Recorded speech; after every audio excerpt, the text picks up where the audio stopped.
Halo semuanya, di sini saya akan menjelaskan mengenai sel elektrolisis. Sel elektrolisis adalah sel yang memerlukan arus listrik untuk menghasilkan reaksi redoks. Nah, reaksi redoks ini biasanya digunakan sangat luas di dalam masyarakat. Contoh pengaplikasiannya di dalam masyarakat yaitu penyepuhan. Di sini ada dua penyepuhan, yaitu penyepuhan perak dan penyepuhan emas. Di sini kita akan menggunakan penyepuhan emas, yang dimana penyepuhan emas adalah pengendapan lapisan tipis emas ke permukaan yang lebih konduktif. Perkenalkan, nama saya Putu Mirasri Lestari, absen 31. Kali ini kelompok saya akan mempresentasikan tentang penyepuhan emas. Penyepuhan ini bisa dibuat lebih tebal, mungkin seperti sepuh yang memakai arus listrik. Semakin lama waktu sepuh, maka dia akan semakin tebal. Atau juga sepuh yang tidak memakai arus listrik. Setelah disepuh, lalu dicuci. Kemudian dicelup lagi untuk ditempuh, dan begitu seterusnya. Dan biasanya hanya 2-3 kali sepuh saja, warna air sepuh emas ini berwarna bening.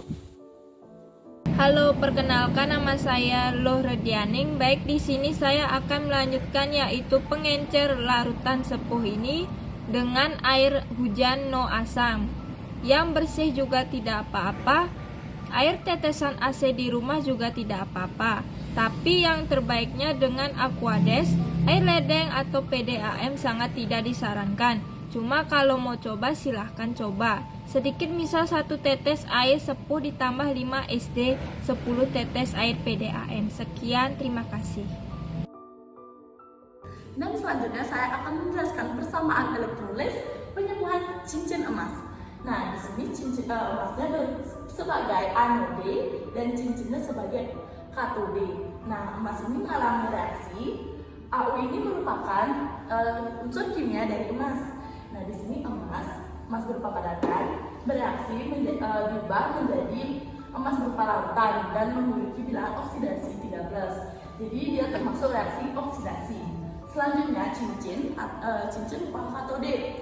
Di sini emas yang sudah menjadi lautan awalnya ditambahkan lagi 3 elektron untuk mengubahnya menjadi emas berupa padatan. Dan ini salah satu contoh dari reduksi. Baik, di sini saya akan melanjutkan penjelasan dari rekan saya. Nah, penyepuhan logam menggunakan arus listrik DC atau bolak-balik. Larutan elektrolit yang digunakan adalah larutan yang mengandung ion logam anode. Nah, penyepuhan ini terjadi karena ion yang bertemu dengan elektron dan arus listrik DC, sehingga mengendap pada katode. Nah, ion logam ini bergerak dari anode menuju katode.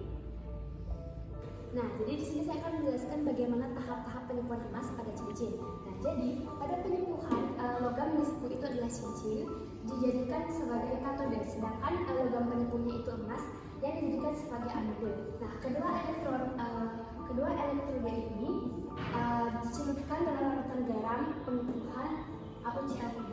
Pada katode akan terjadi pengendapan emas, sedangkan pada anode emas akan menerus larut dalam konsentrasi ion AU13 dalam larutan AuCl3 yang tidak berubah. Nah, kalian pernah bertanya nggak sih apa saja zat yang diperlukan dalam penyepuhan? Nah, zat yang diperlukan dalam penyepuhan ialah cincin dari perak, logam emas murni, larutan kalium cyanida atau potasium, larutan tembaga sulfat, larutan emas, dan yang terakhir ialah air murni.